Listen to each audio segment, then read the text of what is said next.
Hello and welcome to day 18 of the 30-day challenge of working through depression.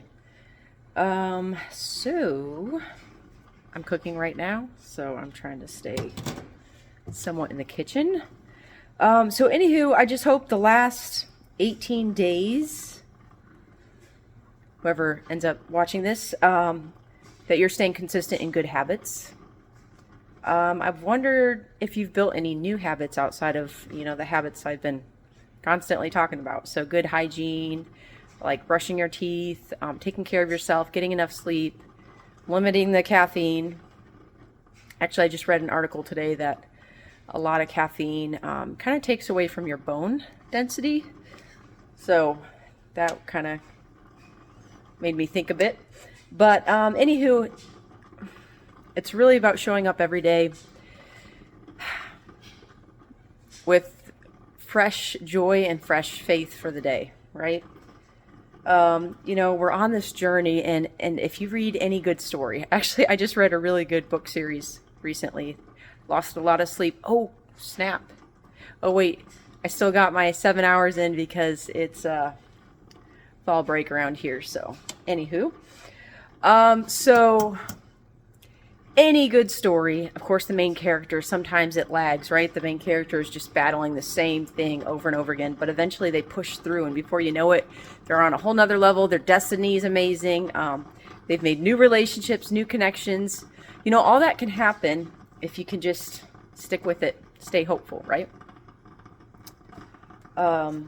So day 18, obviously besides the sleep, being kind to myself, staying in community, being a part of my workout classes. I feel like it's so helpful for men and women to get as physically fit as your schedule and your budget allows, because there's some self-respect that comes with it and some confidence, and I just highly recommend it. Anywho, so day 18,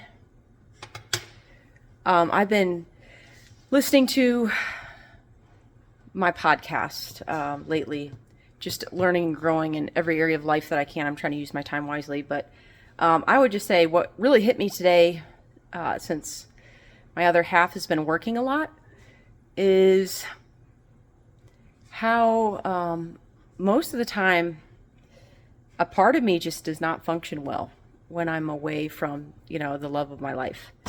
And, at times, doesn't matter what relationship it is, you can get tired, you can get annoyed, you can get frustrated, you can start comparing the person you're with to someone else, yada, yada, yada.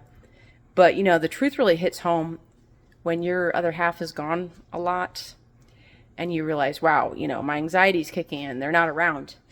I don't even know how to think through this issue or what to do because they're not around. Sometimes just their presence is what just brings peace. And so I just want to acknowledge that. And I just encourage anyone who's in a relationship and,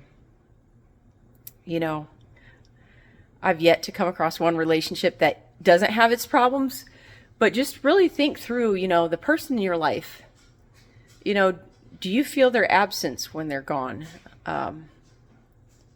Despite all their flaws, does it bring you joy at the thought of them coming home? And if it does, try to go out of your way to show your appreciation or just tell them. I guess the benefit of me being more emotional and in tune with my thoughts is I'm also quick to verbalize or communicate when I do appreciate my husband, and when I do miss him, and when I see all his hard work. It's not hard because I'm always thinking, right? I'm like, by the way, you work really hard. I really appreciate it.